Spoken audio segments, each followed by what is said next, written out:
समाज एक असा आपला आहे की समाज कलावंतांना सांभाळण्याचं काम करतो. समाज त्यांना जगवण्याचं एक साधन आहे.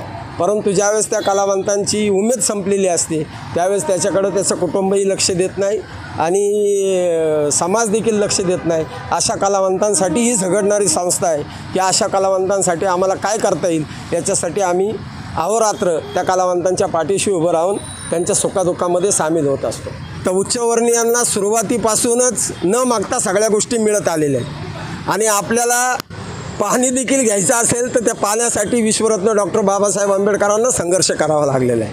मंदिरामध्ये जायचं असेल तर त्यासाठी आपल्याला संघर्ष करावा लागलेला आहे आणि ही संघर्षाची परंपरा डॉक्टर बाबासाहेब आंबेडकरांपासून आत्तापर्यंत चालत आलेली आहे. आणि वास्तविक पाहता सत्तेमधलं आपलं कोणी माणूस नसल्यामुळं आपले जे हे विषय आहेत कलाकारांचे हे प्रलंबित राहतात आणि त्याच्यामुळं या कलावंतांकडे कोणी लक्ष देत नाही. ही फार खेदाची बाब आहे.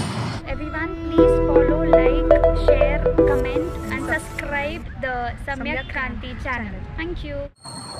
डॉक्टर बाबासाहेब आंबेडकर एक महामानव, जसं म्हणायचे की वक्त्याचं 10 भाषण, प्रबोधनकाराचं 10 भाषण आणि गायकाचं 1 गाणं हे अतिशय प्रभावी असतं. त्याच विचाराला अनुषंगून या ठिकाणी पुणे जिल्हा कला विकास संघ हे गेले 30-40 वर्ष पुणे जिल्हा असेल किंवा पूर्ण महाराष्ट्र असेल या पूर्ण महाराष्ट्रामध्ये कार्यरत आहे. आणि डॉक्टर बाबासाहेब आंबेडकर, भगवान गौतम बुद्ध, महात्मा फुले, अण्णाभाऊ साठे, शाहू महाराज यांच्या गीतांचं प्रबोधन करून संपूर्ण महाराष्ट्रामध्ये त्यांचा खूप मोठा झंझावत आहे. आज या ठिकाणी सगळे पदाधिकारी उपस्थित आहे आणि आपण जाणून घेणार आहोत की हे जे पदाधिकारी यांची पुनर्निवड झालेली आहे या पूर्ण पुणे जिल्ह्यामध्ये आणि महाराष्ट्रामध्ये. तर त्या अनुषंगाने आपण त्यांची या ठिकाणी मुलाखत घेत आहोत आणि त्यांच्याकडून जाणून घेत आहोत की बाबासाहेबांचे गीत सादर करत असताना, महात्मा फुले असतील, गौतम बुद्धाचे गीत सादर करत असताना ह्यांचं जे कार्य हे अमूल्य आहे. तर यांची निवड झालेली आहे. त्यांचं सर्व बौद्ध बांधवांतर्फे सर्वांतर्फे आपलं खूप खूप हार्दिक अभिनंदन, शुभेच्छा. आपलं काय नाव आहे? जय भीम. मी पुणे जिल्हा कला विकास संघाचे सल्लागार म्हणून माझी नियुक्ती झालेली आहे. तुकाराम विठ्ठल शिंदे. जय भीम. मी सुरेश गायकवाड. या पुणे जिल्हा कला विकास संघटनेची माझी 25-30 वर्षापासून मी सचिव या पदावर काम करीतच आहे. परंतु याही वर्षी पुन्हा नव्याने मला सर्व सभासदांच्या वतीनं पुन्हा एकदा संधी दिलेली आहे सचिव या पदाचा. मी या संधीचं पुरेपूर चांगलं करण्याचा मी प्रयत्न करणार आहे. जय भीम. जय भीम. मी अशोक शंकर केमकर. यावर्षी मला उपाध्यक्ष म्हणून माझी नियुक्ती केली. जय भीम. जय भीम. माझं नाव किशोर गोवर्धन वंजारे. मी या संघटनेत पूर्वीपासून सल्लागार म्हणून काम करीत आहे. जय भीम. मी मदन कांबळे. मी माजी अध्यक्ष. पुणे जिल्हा कला विकास संघटना ही इतकी चांगली संघटना आहे. या ठिकाणी प्रेम, जिव्हाळा, आपुलकी आणि किती जरी लहान कलाकार असेल तरी त्यांचं परिवर्तन कसं करायचं, समाजाचं परिवर्तन कसं करायचं आणि चांगले कलाकार कसे घडवायचे आणि त्यातून समाज प्रबोधन कसं करायचं ह्या संघटनेकडून शिकावं. आम्ही फुले, शाहू, आंबेडकर या गौतम बुद्धांची गाणी गातो आणि समाज प्रबोधन करतो आणि खरंच ही संघटना चांगली आहे आणि इथून पुढे यांनी अशी सेवा करत राहावं आपल्या बौद्ध समाजाची, अशी मी माझे अध्यक्ष या नात्याने सर्वांना शुभेच्छा देतो. धन्यवाद. या ठिकाणी राहुलजी हे अध्यक्ष झालेले आहेत. ते सर्वात नंतर त्यांचं मनोगत व्यक्त करतील. परंतु जे सचिव आहेत त्यांच्याकडून जाणून घेऊया की संघटनेचं काम आणि या ठिकाणी जी निवड झालेली आहे त्या निवड कशा प्रकारे झालेली आहे आणि पुढचे काय सांगाल तुम्ही काम आपलं? पुणे जिल्हा कला विकास संघ मला वाटतं गेली 30-40 वर्षापासूनची ही संघटना पुणे जिल्ह्यामध्ये आणि पुणे शहर, महाराष्ट्राच्या बाहेरही या संघटनेचा विस्तार आहे. या संघटनेचे अनेक सभासद या अध्यक्षपदावर अभूषित झालेले आहेत. यामध्ये केमकर असतील, मदन कांबळे असतील, माधवदादा जगताप असतील, अनेक दिलीप सरोदे असतील, असे अनेक कलावंत या संघटनेमध्ये सभासद म्हणून निवडून गेलेले आहेत. या सर्वांनी या संघटनेचा आलेख उंच नेलेला आहे. त्याच पद्धतीनं गेली 6 वर्षापासून पुणे जिल्हा कला विकास संघटनेचे सन्माननीय की ज्यांचं नाव पुणे शहरामध्ये, पुणे जिल्ह्यामध्ये नव्हे तर महाराष्ट्रामध्ये पुण्याचा राघू गायक राहुल शिंदे म्हणून सर्वांच्या परिचयाचे आहेत, असे हे गायक कलाकार या संघटनेची पुन्हा त्यांच्याकडे धुरा दिलेली आहे. आणि या संघटनेचं कामकाज, या संघटनेचं नाव या महाराष्ट्रामध्ये पुन्हा एकदा चांगल्या ठिकाणी नेऊन ठेवतील अशी मला पूर्ण खात्री आहे. आणि संघटना पुणे जिल्हा कला विकास संघ हा खरं तर पुणे जिल्हा कला विकास संघ हा गाण्याच्या माध्यमातून कलेचा विकास, कलाकारांचा विकास याचं नावच आहे पुणे जिल्हा कला विकास संघ. की कलाकारांच्या मध्ये असणारे सुप्त गुण जे आहेत, गाणं असेल, वाजवणं असेल किंवा अनेक प्रकारच्या ज्या काही कला असतील, या कलांचा विकास करण्यासाठी हे जे माध्यम आहे हे म्हणजे पुणे जिल्हा कला विकास संघ. आणि या संघाच्या माध्यमातून आम्ही सर्व कलाकार संपूर्ण महाराष्ट्रामध्ये या समाजसेवकसुद्धा नेत्यांचं किंवा या आपले जे समाजासाठी ज्यांनी आपल्या प्राणाची आहुती दिलेली आहे, या समाजाप्रती ज्यांनी काम केलेलं आहे, हे सगळे महामानव यामध्ये डॉक्टर बाबासाहेब आंबेडकर असतील, छत्रपती शिवाजी महाराज, महात्मा शाहू फुले आंबेडकर, माता सावित्रीबाई फुले, जिजाई माता सावित्रीबाई फुले, या सर्व महापुरुषांच्या जीवनावर गीत गाऊन आम्ही समाज प्रबोधन करण्याचं जे काम करतो हे खरंच म्हणजे महाराष्ट्राने आमची दखल घेतलेली आहे. आणि या माध्यमातून काही कलावंत आमचे पेन्शनरसुद्धा आहेत. काही कलावंतांना आम्ही पेन्शन देण्याचा म्हणजे कला विकास संघटनेच्या माध्यमातून, आमच्या माध्यमातून त्यांना पेन्शन देण्याचं आम्ही योगदान देत असतो. आणि म्हणून ही पुणे जिल्हा कला विकास संघ आजही महाराष्ट्रामध्ये सर्वांच्या परिचयात आणि सर्वांच्या तोंडी या पुणे जिल्हा कला विकास संघटनेचं नाव आलेलं आहे. अनेक प्रकारचे उपक्रम आम्ही या संघटनेच्या माध्यमातून राबवत असतो. वर्षभर या संघटनेचे सतत कुठल्या ना कुठल्या तरी माध्यमातून कार्यक्रम होत असतात. आणि म्हणून या पुन्हा एकदा या पुणे जिल्हा कला विकास संघटनेला झळाळी देण्याचं काम, उभारी देण्याचं काम पुन्हा एकदा आमच्या सर्व कलावंतांच्या वतीनं आम्ही सन्माननीय अध्यक्ष राहुलजी शिंदे यांच्याकडे आम्ही सुपूर्द केलेलं आहे. आणि त्या या संघटनेचं काम, या संघटनेचं नाव उज्ज्वल आणि या संघटनेचा आलेख उंच स्तरावर नेऊन ठेवतील अशी आमच्या सर्व कलावंतांच्या वतीनं त्यांना आम्ही शुभेच्छा देतो. आणि त्यांच्या खांद्याला खांदा लावून त्यांच्या सोबतीनं काम करण्याची आम्ही या ठिकाणी शपथ घेतो आणि त्यांना शुभ कार्यासाठी शुभेच्छा देतो. जय भीम, जय बुद्धा. या ठिकाणी या संघटनेचं नाव जरी पुणे जिल्हा कला विकास संघटना असलं तरी या संघटनेच्या माध्यमातून फक्त कलाकारांचा विकास नसून तळागाळातील सर्व समाजाचा विकास करत आहे. आणि असे काही कलाकार आहेत ज्यांचं हयात या प्रबोधन डॉक्टर बाबासाहेब आंबेडकर, भगवान गौतम बुद्ध यांचं प्रबोधन करण्यात त्यांची हयात गेलेली आहे.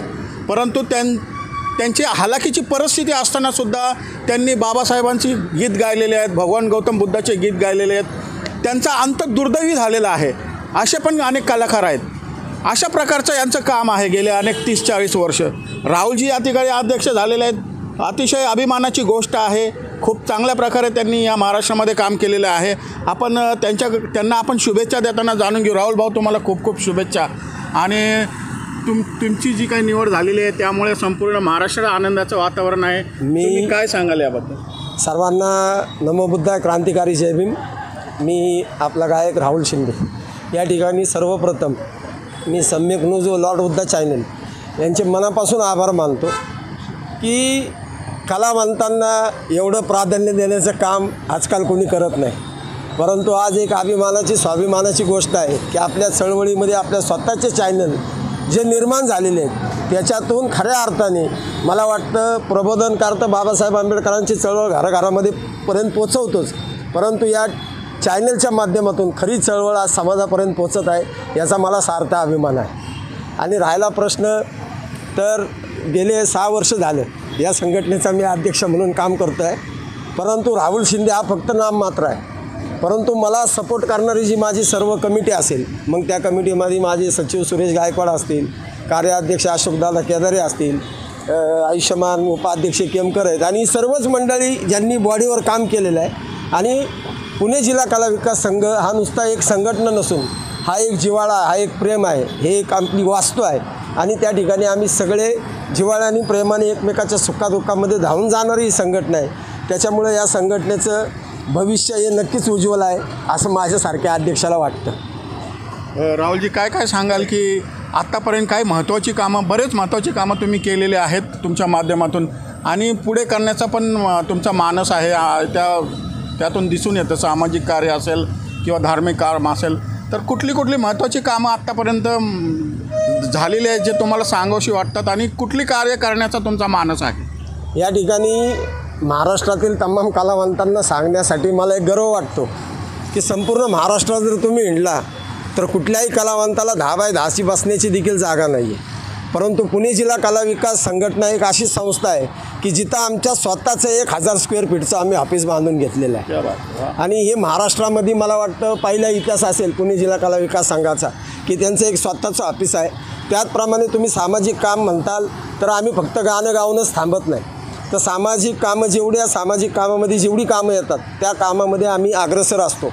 वास्तविक 6 डिसेंबरला डॉक्टर बाबासाहेब आंबेडकर पुतळ्यावर जे रक्तदान शिबिर उमेशजी चव्हाण यांच्या माध्यमातून भरलं जातं, तर त्या ठिकाणी 24 तास डॉक्टर बाबासाहेब आंबेडकरांचा जागर ही करणारी आमची संस्था आहे. 24 तास आम्ही त्या ठिकाणी प्रबोधनाचं काम करतो आणि समाजाला आम्ही आव्हान करत असतो 5-5 मिनिटाला की प्रत्येक समाज बांधवांनी बाबासाहेब आंबेडकर यांच्या महापरिनिर्वाण दिनी प्रत्येकाने रक्तदान करावं. व आपण पाहिलं असेल की पुण्यामध्ये रक्तदानाचा जे आलेख आहे तो हा रुग्ण हक्क परिषदेच्या वतीनं व पुणे जिल्हा कला विकास संघाच्या वतीनं महाराष्ट्रामध्ये नावाजण्यासारखं आहे असं माझ्यासारख्या कलावंताला वाटतं. त्याचप्रमाणे महाराष्ट्र गव्हर्नमेंटचे देखील मनापासून मी आभार मानतो की जे 1850 पेन्शन होती, 2250 जी पेन्शन होती ती या येणाऱ्या सरकारने 5000 रुपये पेन्शन केलेली आहे. त्याच्यामुळं खऱ्या अर्थाने आत्ता कलावंतांना कुठंतरी एक आधार मिळण्याचं साधन आहे.